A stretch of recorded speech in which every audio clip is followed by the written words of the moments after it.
दिल्ली से breaking news आपको बताते हैं। कांग्रेस नेता प्रमोद जैन भाया को सुप्रीम कोर्ट से झटका लगा है।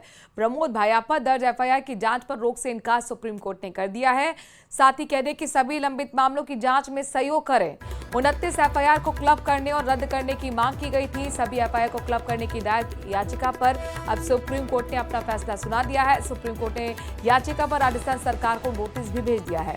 राज्य सरकार 4 सप्ताह में जवाब दाखिल करे, ये कहना है सुप्रीम कोर्ट का। और इसी के साथ प्रमोद जैन भाया, जो कि कांग्रेस के नेता हैं, उन्हें एक बड़ा झटका देश की सर्वोच्च अदालत से लगा है। यानी कि प्रमोद भाया पर जो दर्ज एफआईआर है उसकी जांच पर रोक नहीं लगेगी, इनकार सुप्रीम कोर्ट की तरफ से कर दिया गया है। भील प्रदेश का नक्शा जारी होने पर बवाल मच गया है। बीजेपी सांसद मन्ना लाल रावत ने राजकुमार रोत पर निशाना साधा। मन्ना लाल रावत ने राजकुमार रोत को कहा, काला अंग्रेज के नक्शे को जारी कर रहे हैं राजकुमार रोत। अंग्रेज भाग गए, राजकुमार रोत और उनकी टोली छोड़ गए। गोविंद गिरी महाराज का अपमान कर रहे हैं राजकुमार रोत। चर्च की राजनीति लेकर आए थे अंग्रेज, राजकुमार रोत भी वही चर्च की राजनीति कर रहे हैं। सुनिए किस तरीके से मन्ना लाल रावत ने राजकुमार रोत पर निशाना साधा है। आपको बता दें कि भील प्रदेश की मांग को लेकर उन्होंने एक नक्शा भी जारी किया था और इसी पर लगातार प्रतिक्रियाओं का दौर चल रहा है। ये राजकुमार रोत और इनके चेलों को बताइए, थोड़ा पढ़ लें और समझ लें। जो मानगढ़ धाम का आंदोलन है वो आंदोलन भगवान शिव को मानने वाले राष्ट्रवादियों का आंदोलन है और अंग्रेजों के विरोध में आंदोलन है। इस आंदोलन के मूल में वो विचार है जिसमें धर्मांतरण करने वाले चर्च के खिलाफ आवाज उठाई गई थी और हिंदू समाज की आवाज थी। उस आंदोलन में जो गीत गाया गया उसमें यह कहा गया है कि दिल्ली में हमारी कलम है, अर्थात दिल्ली में देश की राजधानी है। तो यह भारत का आंदोलन था, यह राष्ट्रवादियों का आंदोलन था। और राष्ट्रवादियों के आंदोलन को अगर किसी ने कुचला है तो वो अंग्रेज हैं। और अंग्रेजों का नक्शा ही ये शेयर करके राजकुमार रोत और उनके चेले ये बताना चाहते हैं कि देश में अंग्रेज तो भाग गए, लेकिन अंग्रेजों ने काले अंग्रेज इस देश में छोड़ दिया, जिसमें से राजकुमार रोत उसकी टोली एक है। दौसा से ब्रेकिंग न्यूज आपको बताते हैं। स्कूली बच्चों से भरा टेम्पो पलट गया और मानपुर थाना क्षेत्र के निकटपुरी के पास यह हादसा हुआ है। ग्रामीण क्षेत्र से स्कूली बच्चों को टेम्पो लेकर जा रहा था मानपुर। निजी स्कूल में पढ़ने वाले बच्चे बताए जा रहे हैं। टेम्पो पलटने से 5 बच्चे घायल भी हुए।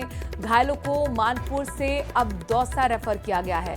तो दर्दनाक हादसे की जानकारी मिल रही है। दरअसल दौसा में स्कूली बच्चों से भरा हुआ एक टेम्पो पलट गया और इसमें 5 के बच्चे लगभग घायल हुए हैं।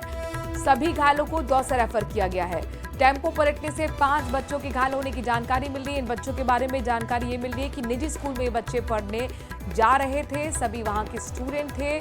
ग्रामीण क्षेत्र के स्कूली बच्चों को टेम्पो लेकर जब मानपुर जा रहा था, किस दौरान निकटपुरी के पास हादसा हो गया। आशीष हमारे संवाददाता इस खबर पर जुड़ गए हैं। आशीष, ये हादसा कैसे हुआ है और बच्चों की हालत कैसी है? टेम्पो में कितने बच्चे थे? बिल्कुल, टेम्पो में करीब 5 से 6 बच्चे बताए जा रहे हैं और सभी बच्चे इसमें घायल हुए हैं। ये जो टेम्पो है ये ग्रामीण क्षेत्रों से बच्चों को एकत्रित करके और उसे मानपुर लेकर जा रहा था। मानपुर में एक निजी विद्यालय में ये सारे बच्चे पढ़ते थे और निकटपुरी के समीप यह हादसा हुआ है और ये टेम्पो अनियंत्रित होकर एक खेत में पलट गया है। और इस दुर्घटना में जो टेम्पो में सवार सभी बच्चों को चोटें आई हैं, जिसमें से 5 बच्चे हैं जिन्हें मानपुर अस्पताल से दौसा रेफर किया गया है। हालांकि सभी बच्चों की स्थिति खतरे से बाहर है, लेकिन कुछ बच्चों को गंभीर चोटें हैं, इसलिए उन्हें दौसा रेफर किया गया है। फिलहाल मानपुर थाना पुलिस मौके पर पहुंच गई है। टेम्पो को भी जब्त कर लिया गया है। साथ ही बच्चों को प्राथमिकता से उपचार कराकर उन्हें दौसा रेफर किया गया है और अब फिलहाल मौके पर शांति है और जो बच्चे हैं वो सुरक्षित बताए जा रहे हैं। हालांकि कुछ बच्चों को गंभीर चोटें जरूर है। ये पलटे कैसे टेम्पो? तस्वीरें तो दिख रही हैं कि सड़क के किनारे खेतों के तरफ ये पलटा हुआ है। बिल्कुल, ये एक घुमाव था और घुमाव के बाद वो जो टेम्पो का चालक था वो नियंत्रण खो बैठा और उसके बाद में ये टेम्पो एक खेत में जाकर पलट गया। और इस टेम्पो में करीब 6 बच्चे बताए जा रहे हैं, जिसमें 5 बच्चे हॉस्पिटल में एडमिट हुए थे, जिनमें से 5 को ही दौसा रेफर किया गया है। उनको हल्के फुल्की चोटें हैं या फिर उनको फ्रैक्चर वगैरह हो सकते हैं, इसलिए उनके जो एक्सरे वगैरह होंगे, इसलिए उन्हें दौसा जिला अस्पताल के लिए रेफर। शुक्रिया आशीष तमाम जानकारी हम तक पहुंचाने के लिए।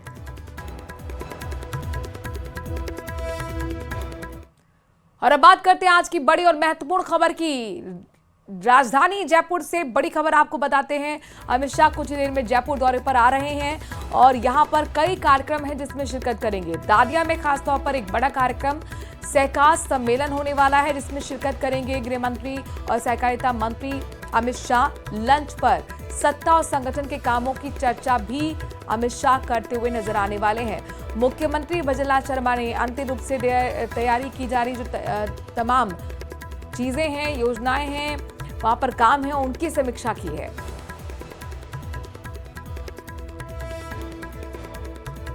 तो इस वक्त की बड़ी खबर आपको बता रहे हैं। सभी की निगाह गृह मंत्री अमित शाह के दौरे पर लगी हुई, क्योंकि माना जा रहा है कि आज कई बड़ी सौगातें भी राजस्थान के लोगों को देंगे। साथ ही युवाओं के लिए भी आज खास दिन है जिन्हें नियुक्ति पत्र सौंपा जाएगा। और एक बड़ी सौगात न सिर्फ युवाओं के लिए होगी बल्कि विकास से जुड़ी कई करोड़ की योजनाओं की भी आज सौगात और लोकार्पण शिलान्यास करते हुए गृह मंत्री अमित शाह नजर आने वाले हैं। बीजेपी की तरफ से लगातार तैयारियों को अंतिम रूप दिया जा रहा था और खुद मुख्यमंत्री ने तैयारियों की कमान संभाली हुई थी। समय समय पर बैठक करके अधिकारियों को निर्देश भी मुख्यमंत्री देते हुए नजर आ रहे थे। कुछ ही देर में बताया जा रहा है कि 11 बजे के लगभग गृह मंत्री अमित शाह यहां पर पहुंचेंगे और तमाम कार्यक्रमों में शिरकत करेंगे। सबसे पहले दादिया वो जाएंगे। यहां पर एक सहकार सम्मेलन का आयोजन है, तो आपको लगातार वो कार्यक्रम ग्राफिक्स के जरिए भी बता रहे हैं कि वो कौन से कार्यक्रम है जिसमें आज मौजूदगी अमित शाह की रहने वाली है। देखिए, अपने दर्शकों को बता दें कि सहकार सम्मेलन में शिरकत करेंगे, नियुक्ति पत्र भी युवाओं को बांटेंगे, लंच भी होगा और इसमें सत्ता और संगठन के कामों की चर्चा भी होगी।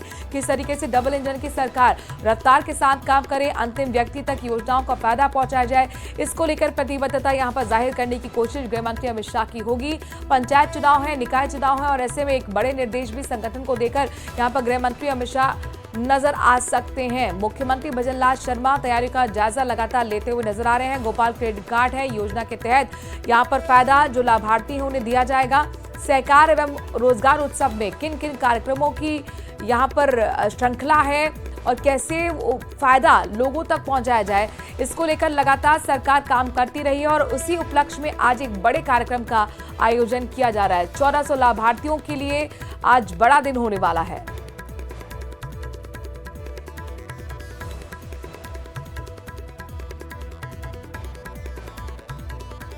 तो सहकार एवं रोजगार उत्सव को लेकर अपने दर्शकों को जानकारी दे रहे हैं। साथ ही अमित शाह का मिनट टू मिनट कार्यक्रम भी अपने दर्शकों को बता देते हैं कि 11 से 12 के बीच जयपुर पहुंचेंगे, सीधे कार्यक्रम स्थल दादिया जाएंगे। यहां पर जयपुर से दिल्ली के लिए कार्यक्रम के बाद रवाना भी होंगे। लेकिन देखिए 12:30 बजे से 12:33 तक यानी कि 3 मिनट जो है वो महत्वपूर्ण इसलिए है क्योंकि पुलिस के 100 नए वाहनों को फ्लैग ऑफ सेरेमनी भी गृह विभाग की तरफ से की जा रही है। इसके बाद एक प्रदर्शनी का निरीक्षण भी करेंगे जिसमें कुल 40 स्टॉल लगाए गए हैं।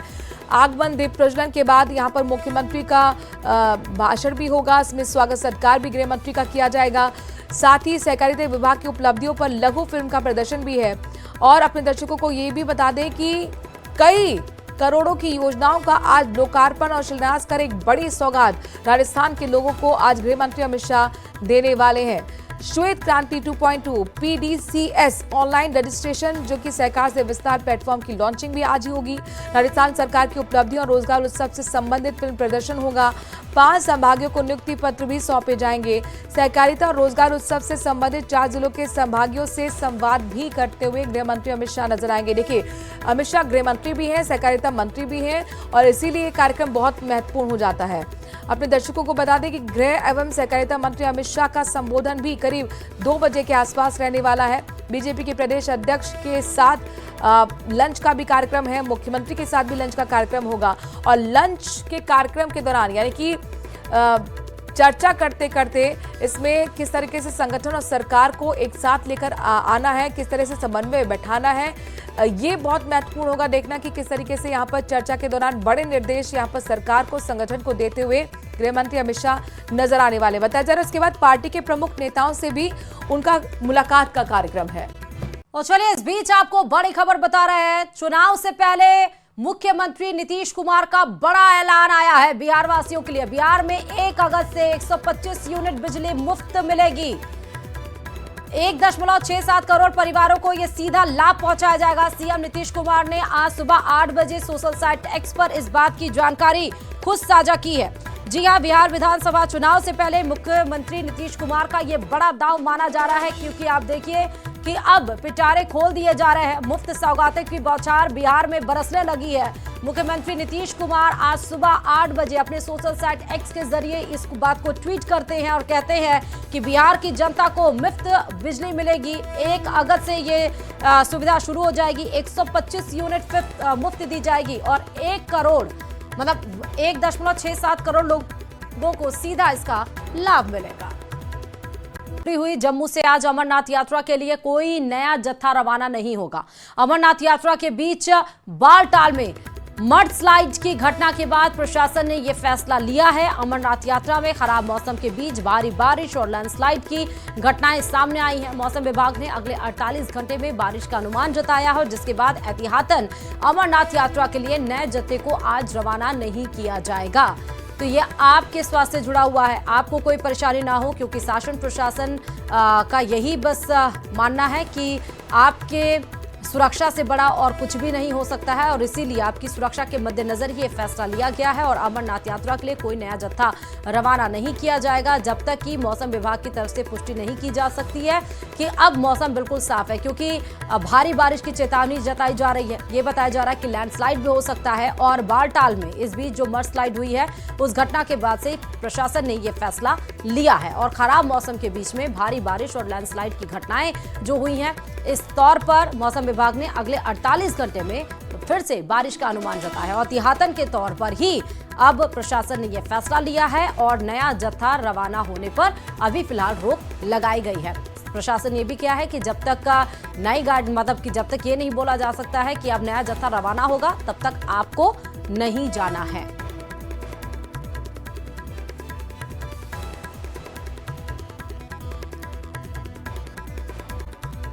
इस बीच बहुत बड़ी खबर आपको बता रहे हैं अमेरिका से जुड़ी हुई। अमेरिका के अलास्का में 7.3 की तीव्रता का भूकंप देखने को मिला। भूकंप के झटकों के बाद से अब अलास्का में सुनामी का डर सताने लगा है।